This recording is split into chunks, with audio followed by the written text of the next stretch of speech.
tarde, a paz do Senhor a todos. Então, eu sou Cristina Guedes, a tia Cris, né? E eu tô aqui passando aqui pra falar pra vocês que desde 2020 a minha saúde não se apresenta legal. Eu sou portadora de esclerose múltipla, fez 13 anos, né? E tô usando a cadeira de rodas, fez 6 meses. Por que eu tô de cadeira de rodas?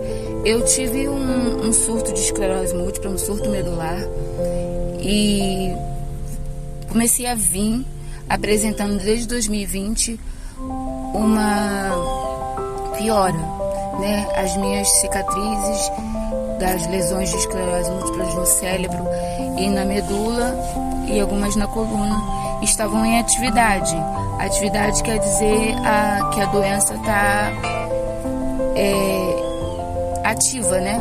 Ela não está estabilizada, não está paralisada. Para quem não sabe, a esclerose múltipla é uma doença neurológica do sistema nervoso central que é uma doença inflamatória, né? É que eu tô um pouco nervosa de gravar esse vídeo, mas é mais ou menos assim.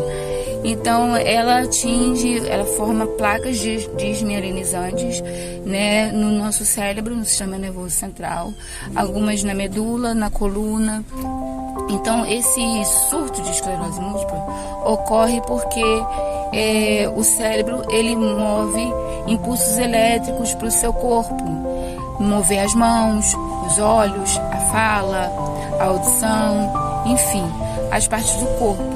Mas existem impulsos elétricos que formam essa descarga nervosa que passa pela bainha de mielina, que é como se fosse uma capinha desses fios dos neurotransmissores que vão impulsionar esse impulso elétrico nessa barra de mielina, nessa capinha gelatinosa, vamos dizer assim, dos neurônios, que manda esse impulso elétrico para o seu cérebro, para ele mandar você se mexer, você enxergar, você raciocinar, enfim.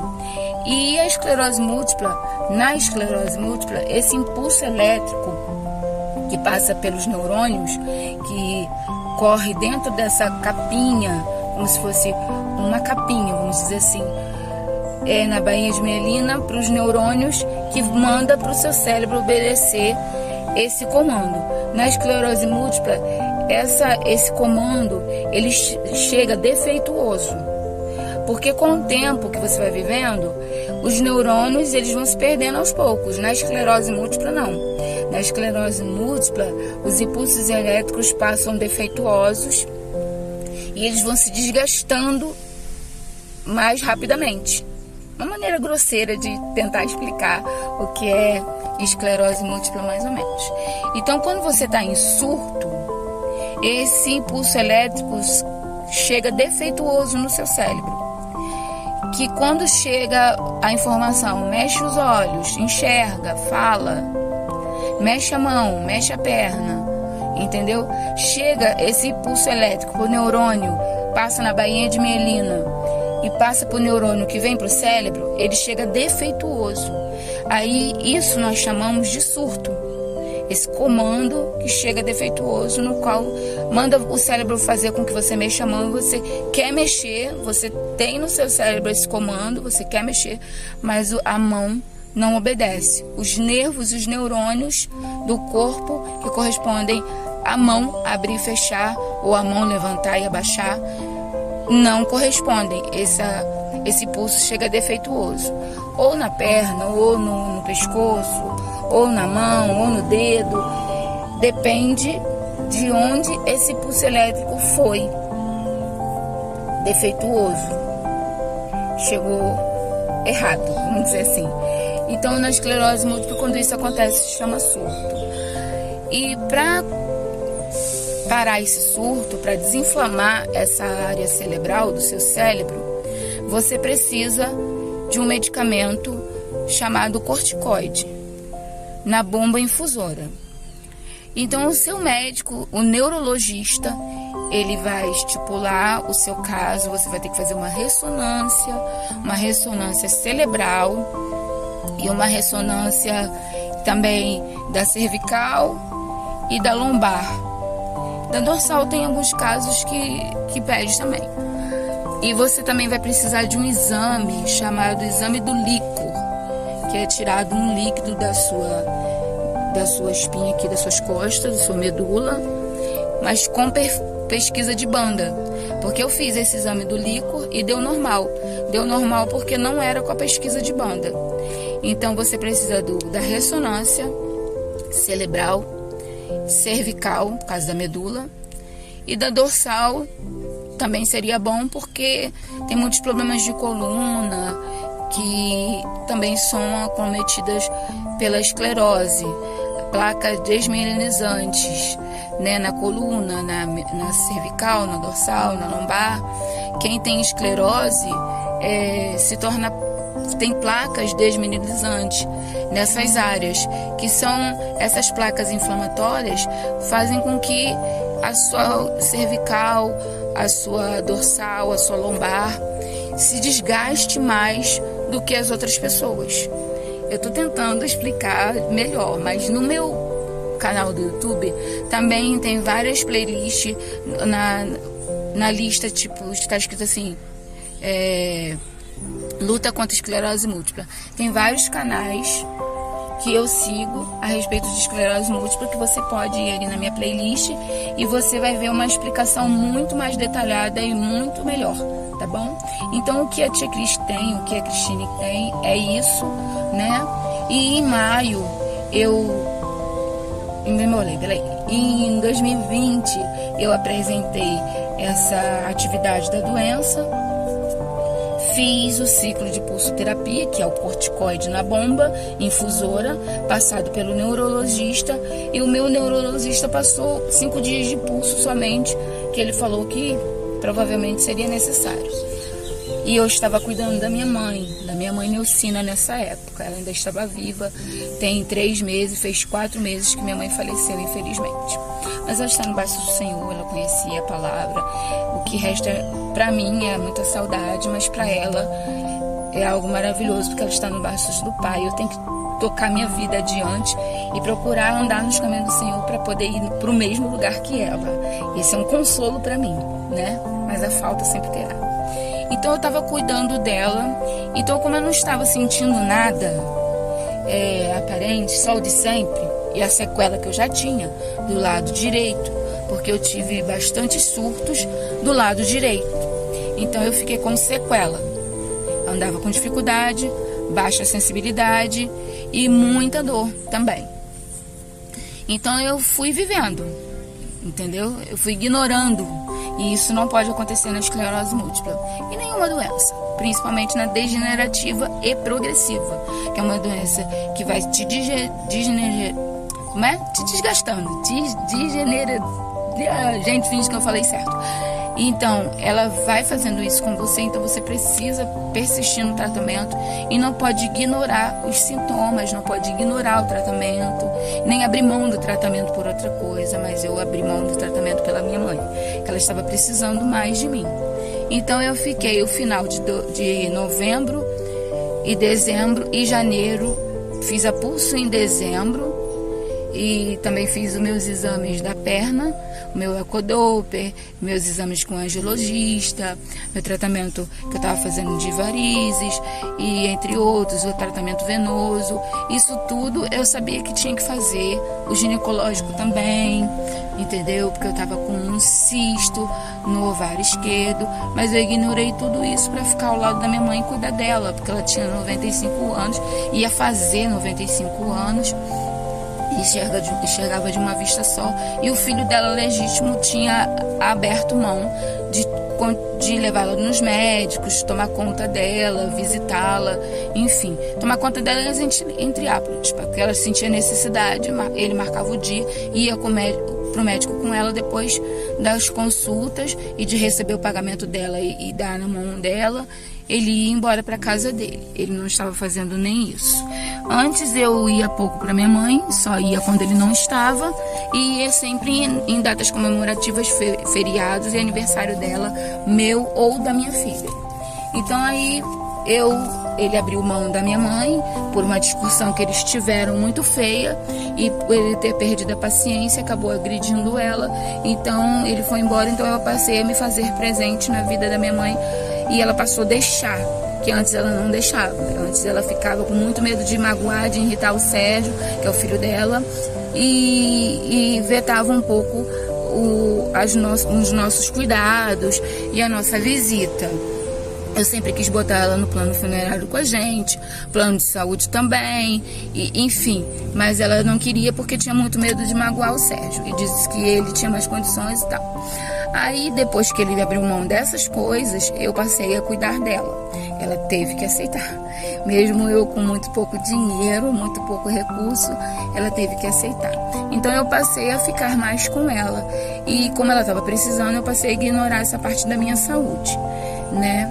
Então, isso foi se agravando.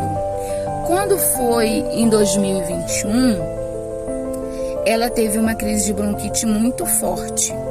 Pela idade, rapidamente se transformou em pneumonia e ela ficou bem debilitada.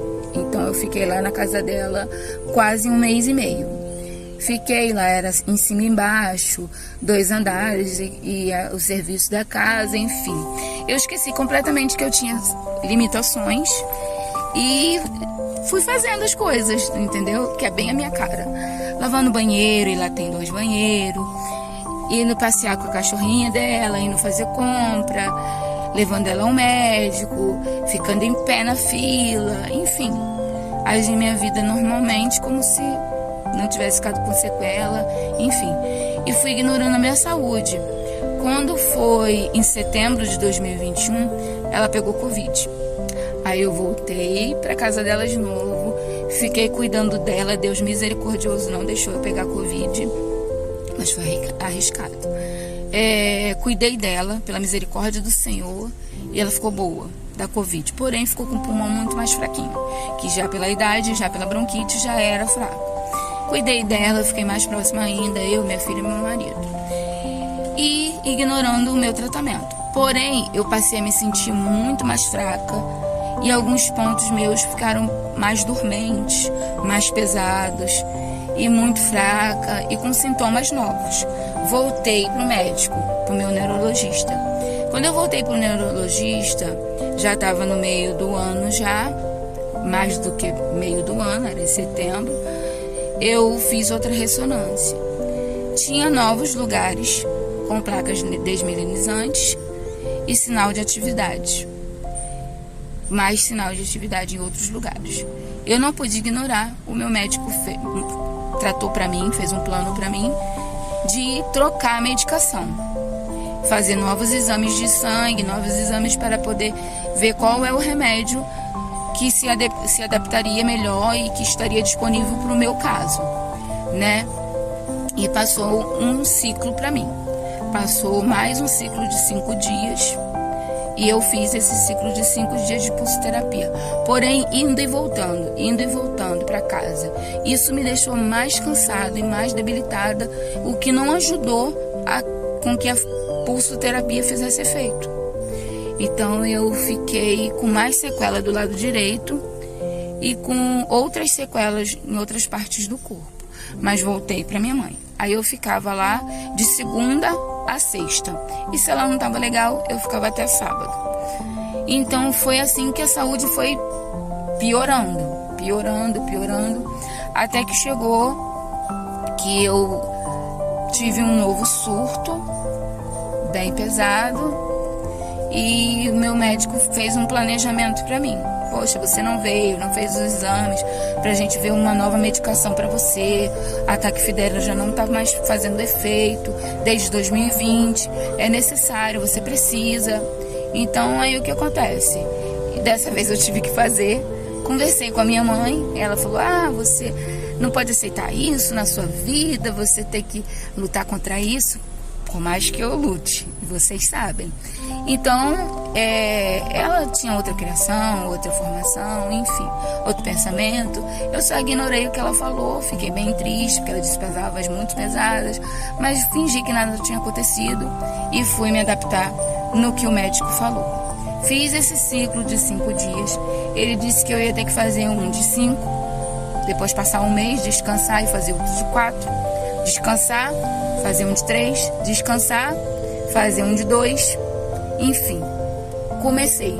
No ciclo de 5, o meu pastor maravilhoso, ungido de Deus, fez o favor de acertar com um irmão para ficar me buscando, para ser menos cansativos de eu ficar indo e voltando de 2 ônibus. Eu não estava cadeirante ainda.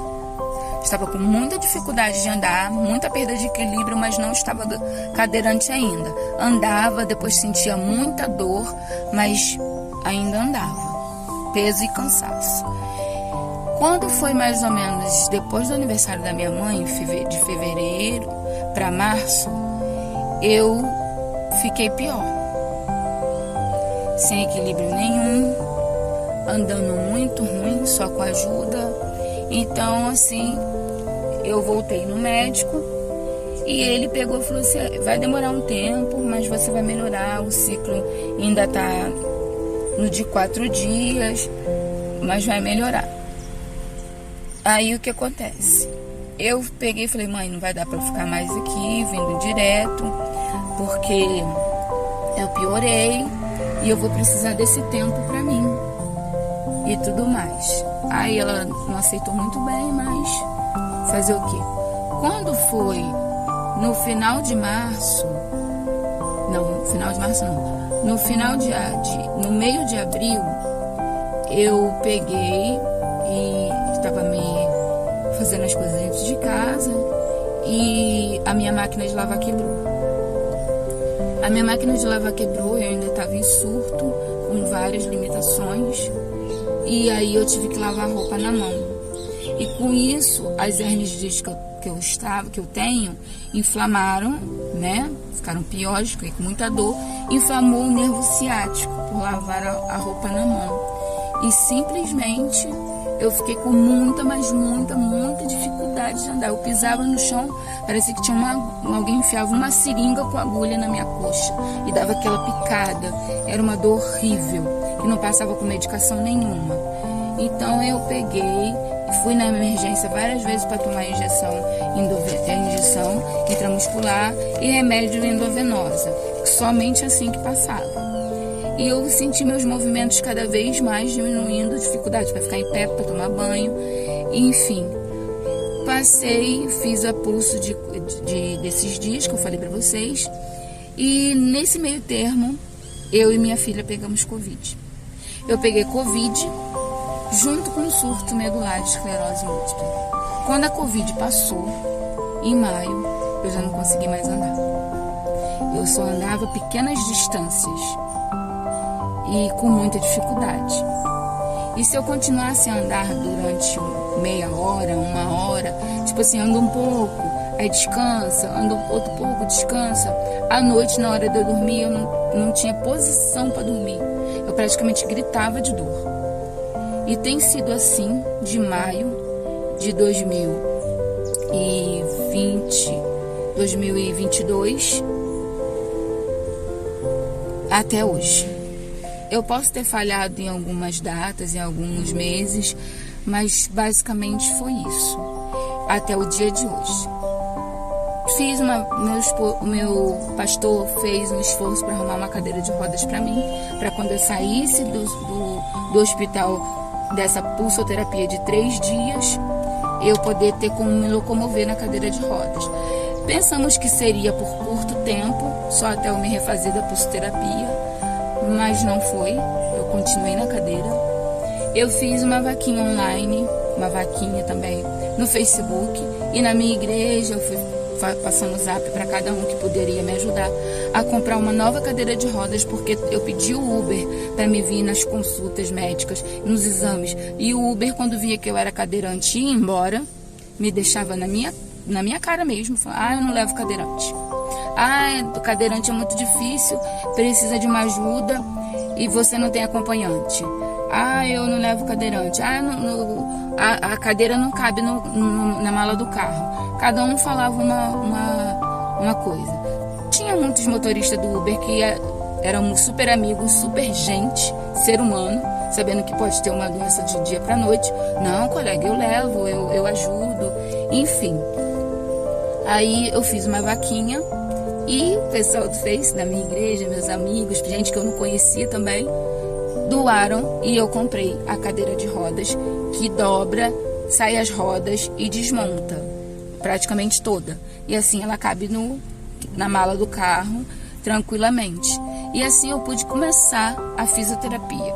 E eu tô na fisioterapia e já fez 2 meses, né? Fazendo acupuntura, fazendo terapia com infravermelho, fisioterapia motora, enfim. Mas tem sido bastante difícil, porque é um tiro no escuro, né? Porque eu posso voltar a andar como antes, assim, sentindo dor, peso, cansaço, né? Porque nunca volta totalmente, né? A menos que Deus derrame a sua mão poderosa, dando o meu milagre, que é a minha cura, né? Mas eu vou andar como antes, eu já andava puxando dessa perna levemente, tinha falta de equilíbrio, mas andava. Andava tendo meu triciclo, vendendo empadão, quem lembra? Brigadeiro, trufete de chocolate, enfim. Mas agora na cadeira de roda é muito mais difícil, porque como é que eu vou rolar a cadeira de rodas sozinha na mão e mais segurar o tabuleiro? É meio complicado, ou o isopor, né? Então, é isso. E eu fiz essa vaquinha, fiz online e pedi ajuda. Por quê? Porque quando meu esposo não está comigo, eu gasto muito Uber.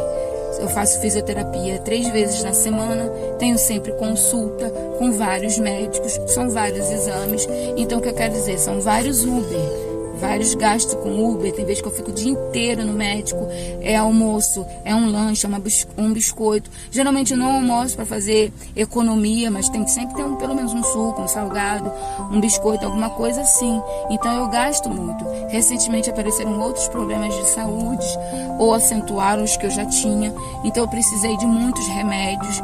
Então eu preciso de ajuda. Eu preciso, infelizmente, eu que sempre trabalhei, eu que sempre lutei, sempre gostei muito de trabalhar, mas agora eu tô precisando de ajuda, não é luxo. Eu preciso do plano de saúde, que custa R$700, porque através do plano de saúde eu faço esses exames super caros e sai bastante em conta por causa do plano. Eu faço a fisioterapia e sai em conta, porque faz parte do plano, né? Então, eu não posso deixar de pagar o plano. Porque na rede pública, infelizmente, esses tratamentos que eu faço no particular, que também demora, mas é muito maior a assistência do que no público, infelizmente, se eu fosse esperar para fazer tudo isso que eu faço, o diagnóstico da esclerose múltipla, o diagnóstico das hérnias de disco e de outros problemas de saúde que eu tenho. Infelizmente, recentemente eu descobri que eu tenho um mioma, que não é um tumor maligno, o mioma é benigno. Na hora a minha ginecologista vai dizer se vai fazer mais algumas outras coisas, se vai passar outro exame para dar uma olhada no útero melhor, para ver tudo que tem dentro, enfim. Eu também, infelizmente, fiquei sabendo, já deve ter uns 15 dias ou 20 dias, que eu tô com problema renal, também tô com gordura no fígado, pedra na vesícula, então assim, pedra no rins, problemas renais. Então o corticoide, infelizmente a pulsoterapia que salva a gente do surto, ela também faz outras coisas, né? Ela debilita outras coisas.